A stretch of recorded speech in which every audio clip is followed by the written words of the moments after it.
உறவுகள் அனைவருக்கும் வணக்கம். சட்டப்பேரவை கூட்டத்தொடர், அதாவது பட்ஜெட் கூட்டத்தொடர் நடந்துகிட்டு இருக்குது. அதில் பார்த்தீங்கன்னா கடந்த சில நாட்களாகவே இந்த உறுப்பினர்கள் அமைச்சர்கள் பேசுறத பார்த்தா உண்மையிலேயே அந்த சட்டப்பேரவையில் மாண்புமிகு உறுப்பினர் மாண்புமிகு அமைச்சர்னு அவங்கள கூப்பிடுறாங்க. ஏண்டா இவங்களுக்கு மாண்புமிகுன்னு கொடுத்தாங்க? அந்த மாண்புமிகுங்கிற வார்த்தைக்கு தகுதி உடையவங்களா இவங்க? அதுக்கு மாதிரி நடந்துக்கிறாங்களா? அது மாதிரி பேசுறாங்களா? அது மாதிரி அங்க செயல்படுறாங்களா அப்படின்னு கேட்க தோணுது. நீ லெட்ரின்ல 3 மணி நேரம் உட்கார்ந்து இருந்த, நீ சங்கி ஆபீஸ்ல 4 நாளா உட்கார்ந்து இருந்த, நீ லாட்ரி, நீ ஜி ஸ்கொயரு, நான் லஞ்சம் கொடுத்தேன், நீ லஞ்சம் வாங்கின, எங்க வேணாலும் சொல்றதுக்கு நான் தயாரா இருக்கேன். இந்த சின்ன பிள்ளைங்க கிட்டி பில்லி குண்டு விளையாடுறப்ப சண்டை போட்டுவாங்கல்ல, நீ அவன்கிட்ட அதை பிடிங்கி தின்ட்ட, அவன் பையிலேருந்து அதை எடுத்துக்கிட்ட, இவன்கிட்டேருந்து இதை திருண்டிக்கிட்ட அப்படின்னு சின்ன பிள்ளைங்க சண்டை போட்டும் போது ஒருத்தருக்கு அந்த குற்றப்படுத்தி குறை சொல்லுவாங்கல்ல, அந்த மாதிரி இருக்குது.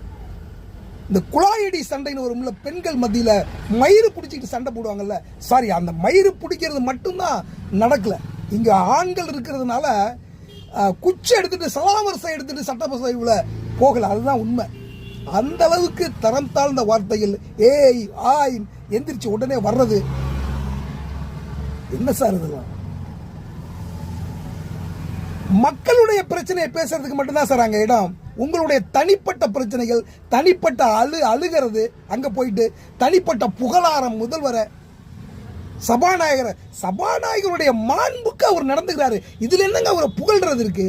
மந்திரி அவருடைய மாண்பு, அவருடைய செயல் நேர்மையாக தான் இருக்கணும், அப்படிதான் இருக்கணும். அதுல என்ன அவரை புகழ்றது இருக்கு? அதுல என்ன முதல்வரை புகழ்றதுக்கு என்ன இருக்குது? அங்க போய் சட்டசபையில போய் மக்கள், உங்கள் தொகுதி மக்களுடைய பிரச்சனை அங்க பேசுங்க. உங்கள் தொகுதி மக்களுக்கு என்ன தேவை, என்ன பிரச்சனை இருக்கு, எது வேண்டும், எது வேண்டாம், எதை செய்யணும், எதை செய்யக்கூடாது, அதை பத்தி விவாதிக்காம நான் பெரிய ஆளு, நீ பெரிய ஆளு. என்ன சார் இது? நாங்க யாருக்கும் பயப்பட மாட்டோம், மிரட்டல் உருட்டல் எல்லாம் ஆகாது. நீங்க உண்மையிலே பயப்படாதவங்க, மிரட்டல் உருட்டலுக்கெல்லாம் பயப்படாதவங்க, மிரட்டினா பயப்பட மாட்டேன்னு சொல்றவங்க 41 பேர் செத்தப்ப அந்த இடத்துல நின்றுக்கணும்.